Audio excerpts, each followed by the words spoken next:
CV. சண்முகத்துக்கு jackpot. தமிழக அரசின் டெல்லி சிறப்பு பிரதிநிதி பதவி ரெடி. தாவேக பேச்சுவார்த்தை.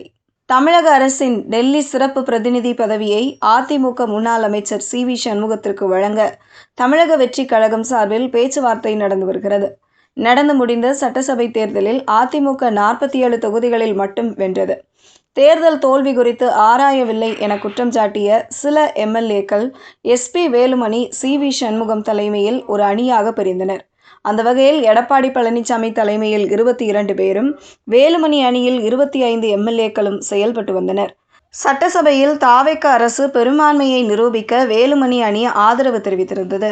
தாவேக அரசுக்கு ஆதரவு தெரிவிக்கக்கூடாது என எடப்பாடி பழனிசாமி தரப்பு கொறடா உத்தரவை வேலுமணி தரப்பு மீறியது.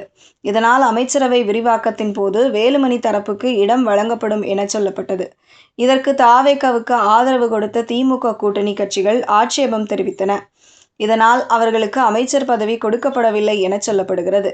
இதைத் தொடர்ந்து அந்த அணியில் இருந்த 4 எம்.எல்.ஏக்கள் மரகதம் குமாரவேல், சத்யபாமா, ஜெயக்குமார், இசக்கி சுப்பையா ஆகிய 4 பேரும் பதவியை ராஜினாமா செய்துவிட்டு தாவேகவில் இணைந்து விட்டனர். அவர்களுக்கு வாரிய தலைவர் பதவி வழங்கப்படலாம் என சொல்லப்படுகிறது. வேலுமணி தரப்பு எம்.எல்.ஏக்கள் சிலர் எடப்பாடி பழனிசாமியிடம் மீண்டும் சென்றுவிட்டனர். வேலுமணியும் எடப்பாடி பழனிசாமியிடம் சென்றுவிட்டார். ஆனால் முன்னாள் அமைச்சர்களான சி.வி. சண்முகம், சி. விஜயபாஸ்கர் ஆகியோர் எடப்பாடி பழனிசாமியிடம் செல்லவில்லை. இந்த நிலையில் இவர்கள் இருவரும் எம்.எல்.ஏ. பதவியை ராஜினாமா செய்துவிட்டு தாவேகவில் இணைவார்கள் என சொல்லப்படுகிறது. ஆனால் விஜயபாஸ்கரோ எம்.ஜி.ஆர். ஜெயலலிதா வழியில் என கூறிவிட்டார். இந்த நிலையில் எம்.எல்.ஏ. பதவியை ராஜினாமா செய்தால் தமிழக அரசின் டெல்லி சிறப்பு பிரதிநிதி பதவி வழங்கப்படும் என தாவேகவின் முக்கிய நிர்வாகிகள் சண்முகத்திடம் பேச்சுவார்த்தை நடத்தி வருகிறார்களாம். இதனால் அவர் விரைவில் ராஜினாமா செய்து விடுவார் என சொல்லப்படுகிறது.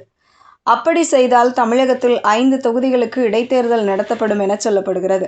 தாவேகவுக்கு பெரும்பான்மை கிடைக்காத நிலையில் அதிமுகவும் திமுகவும் இணைந்து ஆட்சி நடத்தலாம் என பேச்சுவார்த்தை எழுந்தது சி.வி. சண்முகத்துக்கு பிடிக்கவில்லை என கூறப்படுகிறது.